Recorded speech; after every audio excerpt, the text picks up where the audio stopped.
Donald Trump is rushing to the Situation Room right now based on an apparent emergency that he wanted us to be distracted from over the weekend until he and Barack Ravid from Axios could try to manipulate the markets today. So Donald Trump is now saying, we just got a new offer in from Iran that we have to determine immediately if we're going to escalate the war again or if we're going to make the greatest deal imaginable. Call an emergency Situation Room meeting. It is always chaos with these folks. And as I've been saying, over the weekend after the White House Correspondents' Dinner purported shooting, Donald Trump was using it, one, to build a golden ballroom, number two, to attack Democrats, three, to try to attack No Kings protests, but also significantly to try and distract from the fact that this weekend, Donald Trump promised the country that Steve Witkoff and Jared Kushner were going to Islamabad, Pakistan to meet with the Iranians, and there was going to be productive negotiations at the Midas Touch Network. Well, there are many reasons why there will be a meeting right now in the Situation Room in White House. Number one, it could be because,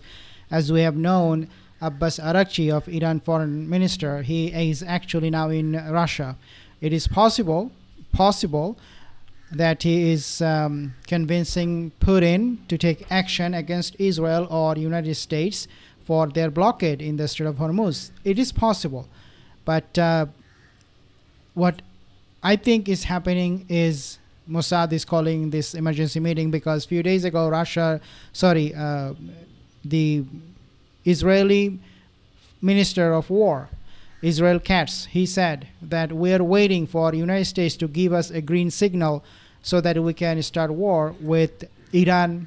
But he definitely meant Lebanon because, as we know, that the Zionist Israeli forces will not allow IDF to fight in Iran. Therefore, I would definitely believe that this meeting, the Situation Room meeting, emergency meeting, is called by Mossad. Dan Kane, as we know, is not briefing Donald Trump on everything about Iran these days because he cannot trust him. Therefore, Mossad, in order to get things going, to have the ball rolling, they have no other choice but to talk to Donald Trump and his, obviously, secretaries, his other cabinet members in a group huddle. So I think that is what is happening. Netanyahu doesn't want to wait too long because if they do, then the war will make no progress, as it is not making progress at the moment. It is now a complete stalemate. He doesn't want that. Netanyahu wants the war to start so that he can use Donald Trump and decimate Iran, fulfill Netanyahu's objectives, Israeli objectives, their missions before it is too late. I think this is why the Situation Room right now is happening. But again, as I said, also there is a possibility that Russia is telling Trump to put his act together in regards to the blockade in the Strait of Hormuz. We said, that ain't happening. That's yet another Trump lie. And then on Friday, Donald Trump had to admit, and then on Saturday morning, he had to admit before the purported shooting at the White House Correspondents' Dinner, actually, Witkoff and Kushner aren't going to go. It's a waste of time. And we got a proposal back from Iran, and we just don't think... Witkoff and Kushner going to meet Iran is like Mossad meeting Iran. Would Iran meet Mossad? Would they meet anybody from Israel? Of course not.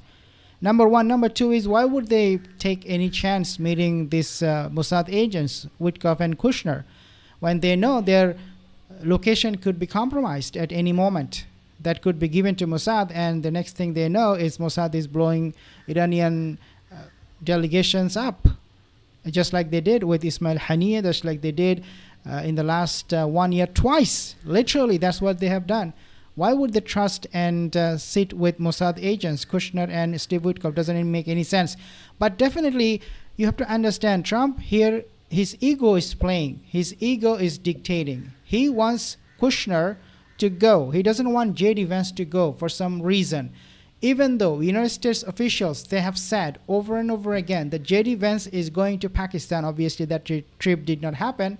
But do you know who Donald Trump tapped in public? It was Jared Kushner. So for some reason, he's obsessed with Jared Kushner to send him and also Witkoff to do this negotiation. He's mentally sick. He's just delusional.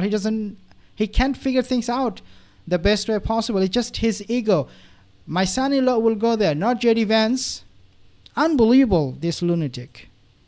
It's that serious. So therefore, we've decided to cancel the trip because the trip would be too much work. And then you had that alleged shooting at the White House Correspondents' Dinner. And then Donald Trump and his team started like laughing and high-fiving each other afterwards. And they were having a grand old time at the White House, holding press conferences after. And then into the morning, Donald Trump met with CBS state regime media. Donald Trump met with state regime media Fox, his two favorite state regime medias, and then they started pushing all of the propaganda for the Golden Ballroom. And, the media was like, oh, you're so courageous, Donald. This is one of those moments where we're really going to need the public to rally behind you. This is a time where we need unity more than ever. Really, when Donald Trump's approval... I don't really buy the narrative or the story where it says it was about the ballroom. I think it is more about his complete disaster, complete failure with Iran negotiation. That's why he staged that whole assassination thing. I mean, is it real? Maybe for you, but for me, it looks something is very fishy.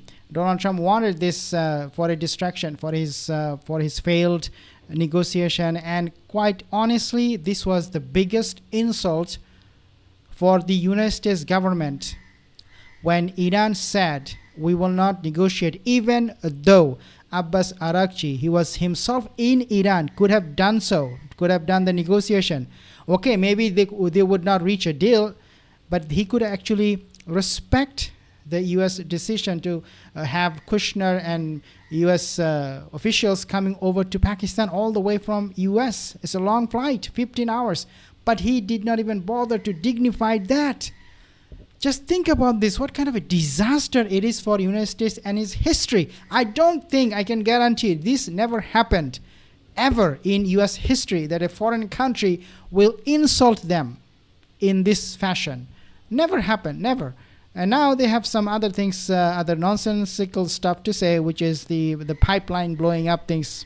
The right move at all. I think it's the wrong move, but then go to war and see if you can win. But you can't try to achieve that which you couldn't on the battlefield through a negotiation via your social media post. It's why Iran just keeps on mocking you over and over again, because you are setting arbitrary deadlines. You think your all caps is going to scare them. It doesn't scare them. And then you blink and then you extend the deadlines and you make up stuff. Yeah, I mean, when that guy, Donald Trump, doesn't know how else to escalate the violence, how to, his rhetoric are very, very violent, Donald Trump. Then he will start using those capital letters in his tweets. Shows just how mentally unstable and deranged and how delusional he is. Subscribe for more videos in the next one.